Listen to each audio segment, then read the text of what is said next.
Na tunaendelea na matangazo yetu wakati huu ambapo bunge linakaribia kuanza vikao vyake.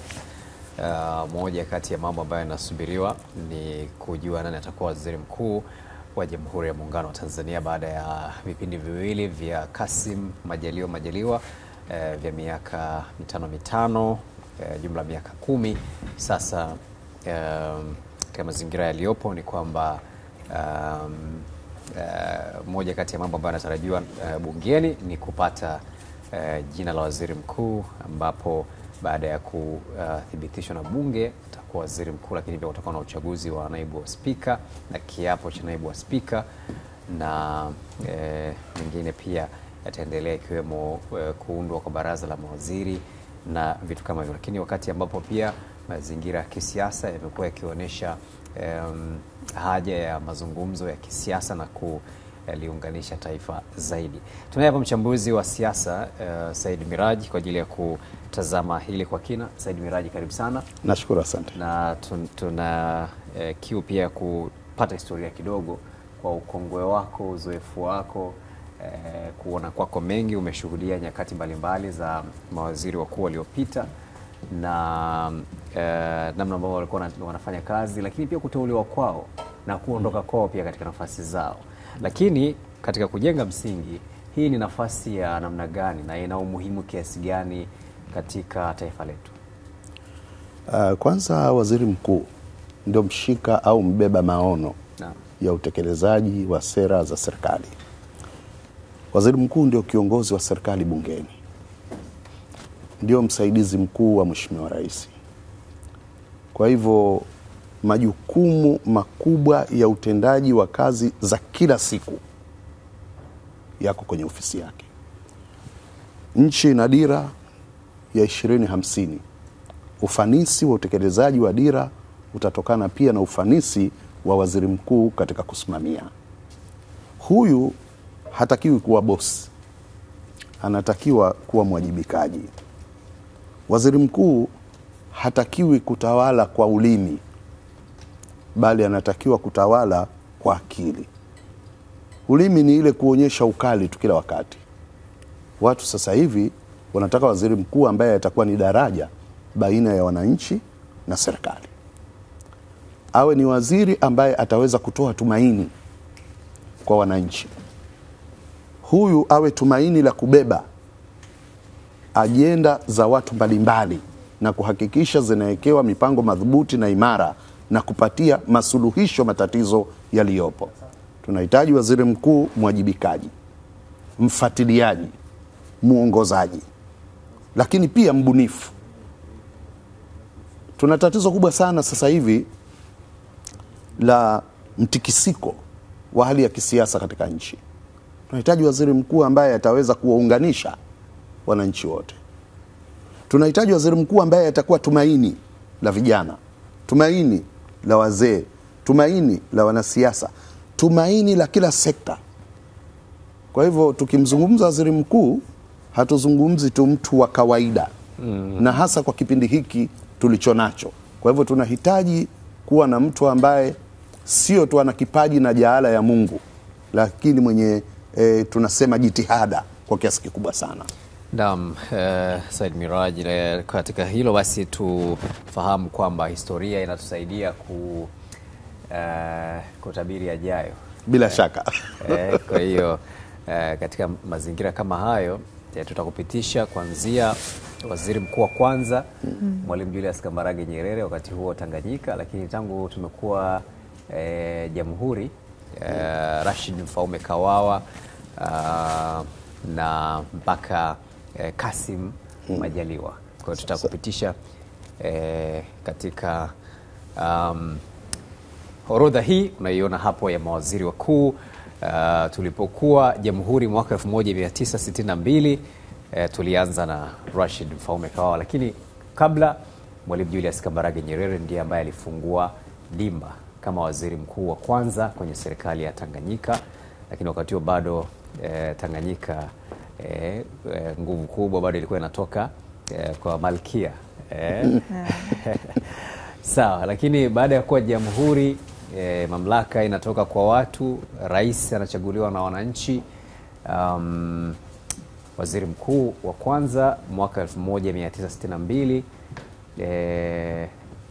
baada ya kuwa jamhuri mpaka 72 mpaka 77 tena Rashid Mfaume Kawawa, waziri mkuu wa pili wa serikali ya Tanganyika, akipokea nafasi hiyo kutoka kwa baba wa taifa. Wa kwanza tangu Tanzania imekuwa jamhuri, ya Tanganyika imekuwa jamhuri, lakini wa pili, waziri mkuu wa pili wa Tanganyika. Sasa hapo bado Tanganyika na Zanzibar hazijaungana na kutengeneza Jamhuri ya Muungano wa Tanzania, na ilivyofanyika hivyo bado akaendelea kuwa waziri mkuu Rashid Mfaume Kawawa, na baadaye 77 mpaka 80 akaja Edward Sokoine, mtu aliyekuwa shupavu kweli kweli, mtu mkali kwenye kusimamia masuala muhimu, hasa wakati huo ambapo masuala ya ujamaa na kujitegemea ndio yanashika kasi. Lakini pia tunakwenda mwaka baada ya mwaka 1977 mpaka mwaka 1980 akaenda kusoma, akaenda masomoni Edward Sokoine, na wakati huo sasa waziri mkuu akawa Cleopa David Msuya mwaka 1980 mpaka mwaka 1983. Aliporejea Sokoine akarejea kwenye nafasi yake mwaka 83 ambapo alihudumu mpaka 82 alipofariki kwa ajali ya gari akiwa bado waziri mkuu. Baada ya 84 waziri mkuu wa jamhuri. Lakini kuna kipindi ambacho pia Said Miraji hatakuwa na nafasi kama hiyo. Kuna mabadiliko kiasi fulani hivi, ikawa kuna rais, makamu wa kwanza wa rais na makamu wa pili wa rais kama sijakosea, ambapo kwa upande wa bara lakini pia kwa upande kati ya mwaka 64 na 72. Naam. Nafasi hiyo hatukuishuhudia Miraji. Ilikuwaje? Mfumo huu wa kuwa na makamu wa kwanza na makamu wa pili ulikuwa unatoa fursa ya kuwa na viongozi wakuu watatu pale kwenye mamlaka. Kama sasa hivi labda tuseme kwa mfano Zanzibar, unaweza ukaona kuna makamu wa kwanza na makamu wa pili, lakini huyu makamu wa pili pamoja na kwamba anatamkwa hivyo, lakini ndio anayechukua dhamana ya utendaji mkuu serikalini na ndio ambaye anaingia kwenye baraza la wawakilishi. Kwa hivyo wakati mwingine ili ni majina lakini yanaambatana na majukumu. Kwa hivyo yale majukumu yakishakuwa bado yanakupelekea kufanya kazi fulani, wenyewe Waswahili wanasema jina simboje. Kwa hivyo inawezekana ukawa na jina. Naam. Sasa tutaiweka pia sawa sawa hii ya Salim Ahmed Salim, nafikiri hili tutaangalia hapo, tuweke sawa sawa kuhusu kipindi ambacho alikuwa waziri mkuu, naona inafanana na hii mwaka 84 hadi mwaka 85. Yes, hapo ndio iko sawa sawa, badala hii ambayo imewekwa hapa ya mwaka 80 mpaka 83, kwa sababu ni kipindi ambacho alikuwa waziri mkuu Cleopa David Msuya. Tutaona kuna wengine walikuwepo baadaye wakarejeshwa tena. Baada ya Dr. Salim Ahmed Salim akaja Joseph Sinde Warioba ama Joe Warioba, mwanasheria, mwanasiasa mashuhuri, jaji wa siku nyingi, akahudumu kwa kipindi cha miaka 5, 85 mpaka 1990. Na 1990 akapokea kijiti John Samuel Malechela, waziri mkuu wa Tanzania kuanzia Novemba 9 mpaka Novemba 9 1990 mpaka 1994. Na baadaye tukafanya uchaguzi mkuu wa vyama vingi, uchaguzi mkuu wa kwanza baada ya kurejeshwa kwa vyama vingi mwaka 1992. Tukafanya uchaguzi mkuu wa kwanza mwaka 1995. Baada ya uchaguzi ule rais wa kwanza wa mfumo huo uliorejeshwa akawa Benjamin William Mkapa, na akamteua Frederick Tluway Sumaye kuwa waziri mkuu, ambaye sasa huyu alikuja kuweka rekodi ya kuwa waziri mkuu wa kwanza kuhudumu kipindi kirefu zaidi katika mfumo huo, yani mfululizo, kwa maana ya miaka 10 mfululizo kuanzia mwaka 1995 mpaka mwaka 2005. Na baadaye ukafanyika uchaguzi, akaingia rais mwingine Jakaya Mrisho Kikwete, na akamteua Edward Ngoyai Lowassa mwaka 2005. na Edward Ngoyai Lowassa akawa nafikiri waziri mkuu wa kwanza kujiuzulu. Na hii ni kutokana na sakata lilokuwa linaendelea. Tofauti na wengine ambao walikuwa katika nafasi ya waziri walioondoka katika nafasi hiyo kabisa, na hivyo basi ikasababisha kuvunjika kwa baraza la mawaziri, kabidi rais aunde upya, na hivyo akamteua mtoto wa mkulima Mizengo Kayanza Peter Pinda kuwa waziri mkuu, ambaye alitawala ama alikuwa waziri mkuu kuanzia 2008 mpaka kumalizia ile ngwe ya pili ya Rais Kikwete mwaka 2015. Akaja John Pombe Joseph Magufuli, rais wa awamu ya 5, na akamteua Kassim Majaliwa, wakati huo akiwa naibu waziri, akiwa ametoka kuwa naibu waziri wa TAMISEMI. Wengi pia hawakuwa wanamtarajia, kama ambavyo sasa hivi tunatabiri nani atakuwa nani atakuwa. Kassim Majaliwa hakuwa miongoni mwa wale waliokuwa wanatajwa sana kwamba anaweza akawa waziri mkuu, na hii ilikuwa ni miongoni pia mwa surprise ambazo zilikuwepo. Akawa waziri mkuu naye kwa kipindi cha miaka 10, miaka 5 na kidogo ya Rais John Magufuli na miaka 4 ya Rais Samia Suluhu Hassan, na hivyo sasa kufikia rekodi ya Frederick Sumaye ya kuwa waziri mkuu kwa kipindi cha miaka 10. Pengine labda angeendelea angeweza kuweka rekodi yake sasa ya peke yake, lakini hivi ndivyo ambavyo imekuwa, na hapa ndipo tulipoishia. Sasa anayefuata ndiye ambaye tunamsubiri kumuona, Said Miraji. Lakini uchambuzi wako kidogo tu kwa jinsi ambavyo mawaziri hawa wakuu walikuwa wanaingia na kutoka, wengine walikuwepo wakarejea tena, kama mzee Cleopa David Msuya, Edward Sokoine alikwenda kusoma akarudi kwenye nafasi yake. Kuna wengine waliondoka kwa kujiuzulu kama Edward Ngoyai Lowassa, na kuna wengine ambao wamekaa muda mrefu kama Sumaye pamoja na Kassim Majaliwa. Kipi ambacho unaweza kukieleza kutokana na historia hii? Kwanza, waziri mkuu anapatikana kutokana na mahitaji ya wakati ule katika taifa, pamoja na kazi zake zile tulizozitamka na zinazojulikana kwamba ndio msimamizi wa shughuli za serikali katika bunge, ndio mshauri mkuu wa rais, ndio msimamizi wa mambo chungu mzima. Lakini kuna suala zima jingine linakuwa linaangaliwa mahitaji ya wakati ule. Kwa mfano, wakati tuko kwenye mfumo wa chama kimoja, aina ya waziri mkuu uliokuwa unamtaka unaweza ukakuta tofauti na sasa wakati tuko kwenye mfumo wa vyama vingi. Lakini vile vile kutokana na mabadiliko ya sera za nchi na hichi kichwa kinachokuwepo, inabidi utafute kichwa kitakachoweza kuja kuenda na mikakati na mipango ya utekelezaji. Wakati mwingine huko nyuma tulikuwa tuko kwenye siasa labda pengine za ukombozi zaidi. Tuko kwenye siasa zile diplomasia yake ya kisiasa zaidi. Pengine mashariki na magharibi, unahitaji kiongozi mjamaa. Lakini wakati mwingine tuko kwenye crisis ya rushwa, unahitaji kama vile Sokoine, wakati ule serikali inaonekana labda pengine kama ilikwenda likizo hivi. Unahitaji kiongozi mkali, kiongozi atakayeweza kusimamia yale mambo. Sasa ile culture au tuseme ile taswira ya mtu kama Sokoine kwa wakati ule, ujasiri wake, ufanyaji wake kazi, utoaji wake wa maagizo, ufuatiliaji wake, unaweza ukakuta pengine kwa baadhi ya nyakati style kama ile ya kazi ikawa ni ngumu. Na ndio maana tumeona tumekuwa na tofauti ya watu. Kumekuwa na watu walikuwa wanatumia hekima zaidi, tulikuwa na watu walikuwa kuna wakati unahitaji kama alipokuwepo akina mzee Warioba, wana sheria kwa ajili ya kuweka misingi ya nchi, uandishi wa katiba na mambo mengine chungu mzima. Sasa unakuta kila wakati. Sasa hivi tuna mambo ambayo yanahitaji kuwa na waziri mkuu atakayeweza kwenda. Kwa mfano, diplomasia ya kimataifa sasa hivi ni ya uchumi.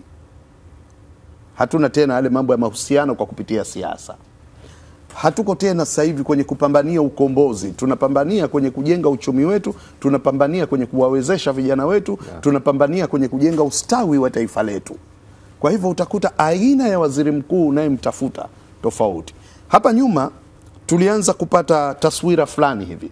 Ulitaja hapo kama Kassim Majaliwa alikuwa naibu waziri wa TAMISEMI. Lakini ukirudi nyuma pia utakuta na mtoto wa mkulima alikuwa TAMISEMI. Kwa hivyo watu wakaona Ukiwa TAMISEMI hivi unanukia waziri mkuu fulani hivi, lakini ni kutokana na muundo na mfumo wa serikali. Ukiwa pale TAMISEMI ni kama vile wewe ni waziri mkuu kivuli kutokana na majukumu yaliyopo pale TAMISEMI. Kwa sababu wewe ukiwa TAMISEMI unashughulikia mambo ya elimu. Ukiwa TAMISEMI unashughulikia mambo ya afya. Yani ukienda pale kwenye halmashauri ofisi ya mkuu wa wilaya, pale pana maafisa wa sekta zote ambazo zina mawaziri huku juu, lakini wanasimamiwa na TAMISEMI. Kwa hivyo unaweza ukakuta uzoefu aliokuwa anaupata pale mtu akija kuwa waziri mkuu, anakuwa ni mtu ambaye tayari ana weledi na ufahamu wa namna gani serikali yani kwa ujumla wake, sio katika sekta moja moja, inasimamiwa na kuendeshwa. Kwa hivyo kwa ufupi wa maneno ni kwamba kumekuwa na tofauti ya mawaziri wakuu na uhitaji wa taifa kwa wakati ule. Kwa wakati huu sasa tunahitaji waziri mkuu gani? Iwake umesema kila muda tuna mahitaji yake. Bila shaka. Bila shaka. Hivi unadhani tunahitaji waziri mkuu wa namna gani? Tunahitaji waziri mkuu ambaye anaweza kuwa daraja ya kuiunganisha serikali na wananchi. Kwa sababu panaonekana pako pahala hivi kama hapako sawa. Tunahitaji waziri mkuu ambaye atakuwa tumaini la makundi yote katika jamii. Atakuwa tumaini la kutatua na kuleta masuluhisho au majawabu ya mambo yanayowakwaza na kuwashinda watu. Tunahitaji waziri mkuu ambaye yeye mwenyewe kwanza atakuwa mwajibikaji, lakini atakayeweza kurudisha heshima ya uwajibikaji wa watumishi wa umma. Tunahitaji waziri mkuu atakayeweza kusimamia utekelezwaji wa sera, atakayeweza kusimamia utekelezaji wa dira, atakayeweza kusimamia utekelezaji wa mipango ya serikali. Tunahitaji waziri mkuu sio tu atakuwa mshauri wa rais kwa kumshauri anavyotaka rais kusikia, lakini atakuwa anamshauri kwa inavyotakiwa rais kushauriwa. Unajua kuna baadhi ya watu ukimwambia hebu njoo nipe ushauri, anapima mzee anataka kusikia nini, nisije nikaja nikamkera. Kwa hivyo huyu anatakiwa awe na ujasiri wa kuweza kumshauri rais katika hali halisi ya mambo, kwa sababu usipofanya hivyo utakuwa unachangia kumpotosha, ambalo ni uhaini. Huwezi kwenda unampotosha rais anafanya vitu vya ajabu ajabu. Kwa hivyo tunataka waziri mkuu wa namna hiyo. Tunataka waziri mkuu sio tu kupewa maagizo kwenda kufanya na kutekeleza. Yeye mwenyewe ujasiri wake umpelekee kuweza kubuni, kufikiri, kutafiti, kushauri na kama hivyo kuelekeza na kusimamia utekelezwaji wa yale mambo. Kwa hivyo ni waziri mkuu tunayemhitaji ana mambo mengi ambayo taifa sasa hivi linatazama. Tunahitaji waziri mkuu atakayeweza kurudisha utangamano wa taifa, asije akaendeleza mifarakano. Lakini tunahitaji waziri mkuu ambaye anaweza kuunganisha makundi yote bila kujali itikadi, dini, rangi, kabila wala watu wanapotoka. Waziri mkuu ambaye ataweza kuleta ule uwiano wa kufanya muungano, kila mtu aone. Unajua unaweza kukaa na waziri mkuu mpaka ukajiuliza huyu ni wa muungano au ni wa upande wa bara tu. Tunahitaji waziri mkuu ambaye ataonyesha kama huyu wa Tanzania wote wamtreat na kumchukulia ni waziri mkuu wetu kwa pamoja. Kwa hivyo kuna mambo mengi sana ambayo tunayatazamia kwake. Ukiangalia historia unaona ni vigezo gani ambavyo vinaonekana kuwa kama msingi wa uteuzi? Bila shaka kwanza uwezo wa kitaaluma, lakini sasa hivi hatuendi kwenye taaluma tu, tunatazama na uwezo wa kisiasa, uwezo wa kupambanua mambo. Sasa hivi tuna matatizo ambayo ni ya kiuchumi, tuna matatizo ya kijamii, tuna matatizo ya kimahusiano na diplomasia. Kwa hivyo tunamtazama waziri mkuu pamoja na sifa nyingine za kuwa nazo na uzoefu. Lakini waziri mkuu ambaye atakuwa na kauli kwa mawaziri wenzake, huyu ndo waziri mkuu. Sasa huwezi ukawa na waziri mkuu ambaye waziri fulani anajiona pamoja na kwamba huyu ni bosi wangu, lakini kama haelekei fulani hivi. Lakini ukimtamka ule waziri mkuu, hata wale utakao wapa nafasi ya uwaziri wanajua yes, hapa bosi ameingia. Unajua kuna kitu kinaitwa haiba. Kwa hiyo kwa sababu huyu anakuwa kiranja wa mawaziri. Anakuwa kiranja kama mtu ambaye anaweza kuwa na command kwa mawaziri. Ile haiba yake, ile haiba. Ukitazama kuna watu wanatabiri atakuwa huyu, atakuwa yule, na wengine wanaotabiriwa ni wengine ni wapya bungeni na hivyo pia hawajawahi kuingia kwenye shughuli kwenye baraza la mawaziri, lakini kuna wengine wanatajwa pia ambao ni wazoefu, wamekuwa mawaziri wa muda mrefu. Unadhani turufu inaweza ikawa upande gani zaidi? Na kuna wengine pia wamekuwa wakitabiri kwa kuangalia vigezo vya kikanda kwamba atatakiwa waziri mkuu labda anayetoka kanda ya Ziwa au labda anayetoka kanda ya Kati au anayetoka kanda ya Kaskazini ili kubalance representation ya nchi na vitu kama hivyo. Lakini unadhani hivi ni vigezo ama hizi ni hoja ambazo zinaweza zikawa msingi wa uteuzi? Ukizungumzia mambo kitaalamu au kitaaluma, waziri mkuu si nafasi ya kubalance politics. Utakuja kufeli. Waziri mkuu ni nafasi ya kiutendaji. Huyu ndiye mtendaji mkuu wa shughuli za serikali. Okay. Huyu ndio msimamizi wa shughuli zote za serikali kwenye bunge. Sasa ukisema tunatafuta mtu kwa sababu anatoka Chokocho au anatoka wapi hapa whatever popote pale patakapokuwa, lazima uangalie majukumu unayotaka kumpa ni yepi na anaweza kuyafanya kwa ufanisi kiasi gani. Unadhani anaweza akawa mtu ambaye hana uzoefu mkubwa serikalini kama ambavyo waziri mkuu aliyepita hakuwa na uzoefu mkubwa, hakuwa senior minister, hakuwa minister, alikuwa tu naibu waziri na akawa waziri mkuu? Upo uwezekano, kwani hata Mwalimu alipokuwa waziri mkuu alikuwa amekuwa kwenye baraza lipi la mawaziri na alifanya wonders. Hata Karume alipokuwa rais wa Zanzibar aliwahi kuwa rais wapi na alifanya mambo makubwa tu. Kwa hivyo ni yeye mwenyewe uwezo wake. Kwa hivyo hata kwangu mimi tena ikiwezekana kupata mtu ambaye yuko safi, mikono yake haijachafuka, hana tuhuma. Manake wengine unaweza kusema huyu anatuhumiwa alipokuwa pahala fulani aliharibu, anaweza kutuhumiwa hivi. Kwa hivyo wakati mwingine kupata mtu aliye safi ndio kitu kinachoshangaza watu. Manake akija pale anakuja akiwa fresh, hana kundi, hana makando, hana mambo gani, anakuja yeye anachojia ni kuwajibika tu. Kwa hivyo upo uwezekano huo. Si lazima kwamba tujenge utamaduni wa kwamba ili uwe waziri na ni waziri mkuu lazima uwe umekaa kwenye baraza miaka mingapi. Hayo kwenye katiba na sheria zetu hayamo. Kwa hivyo upo uwezekano. Kuna hoja ya uwakilishi wa population, kwa maana ya kwamba almost 70% na actually imekuwa ni population ya Afrika. Nchi nyingi za Afrika asilimia kubwa ni vijana na hivyo, lakini sasa kwa isivyo bahati ni kwamba nafasi za juu katika nchi hizi ni watu wenye umri mkubwa. Hasa unadhani pia kuna chance ya mtu ambaye yuko kwenye umri, si umri mkubwa sana, anaweza kaonekana kijana hivi kwa ajili ya vijana na wenyewe kuhisi kwamba kuna uwakilishi kwenye nafasi za juu za uongozi? Wakati ni hoja yenye mashiko. Wakati mwingine hoja hizi zinafeli. Nataka nikupe mfano wa chama cha Labour cha Uingereza. Kuna wakati conservative walidominate kwenye utawala. Labour ili wapambane warudi, wakaja na mageuzi makubwa sana kwenye chama chao. Wakafanya reforms za hali ya juu. Na wakati ule wakaanzisha mpaka slogan New Labour, New Britain. Wakabadilisha mpaka hata ile logo yao, wakawa wamekuja na kitu kama rose hivi. Sasa wakati ule mpaka uongozi ule kuwepo kwenye chama ukaamua kukabidhi chama kwa vijana, na ndio maana hata waziri mkuu wakati ule akapelekwa Tony Blair, kijana, kwa kuja na hiyo falsafa ya kwamba jamii ya vijana isionekane imetengwa na inahitaji ipewe fursa na nafasi. Tony Blair akapigwa kura nyingi sana akawa waziri mkuu. Lakini ilifika pahali Uingereza watu walikuwa wanaacha ile jina la Tony Blair, wanachukua kule mwisho tu Blair, kwamba muongo. Kwa hivyo wakati mwingine si hoja.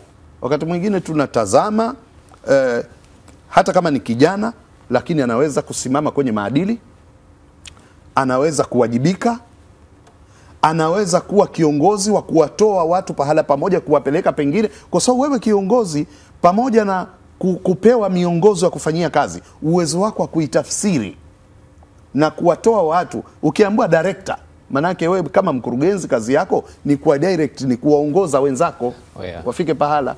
Kwa hivyo kwangu mimi it is not an issue. Hata akipatikana waziri mkuu wa miaka 35 akiwa na huo uwezo, sijali juu ya umri wake, lakini ikiwa hakuna mwenye huo uwezo, haiwezi kuwa ni kigezo kwa sababu tu ni kijana lazima tuweke kijana. Ziko nafasi za kubalance, kwa mfano kwenye kama huo uteuzi wa watu kuingia bungeni, lakini huwezi kuriski kwenye kumpa mtendaji mkuu wa serikali kwa sababu tu jamani iwe hivi. Anaweza kuwa mzee na akawalea vizuri au vijana kabisa. Kwa watu ambao wamekuwa wakifuatilia mabunge yaliyopita, watagundua kwamba Musa Azan Zungu spika kwa ni mtu ambaye kwenye swala la muda zikikuwa zimesalia dakika 2 au dakika 3 unakuta spika ndo anaingia sasa.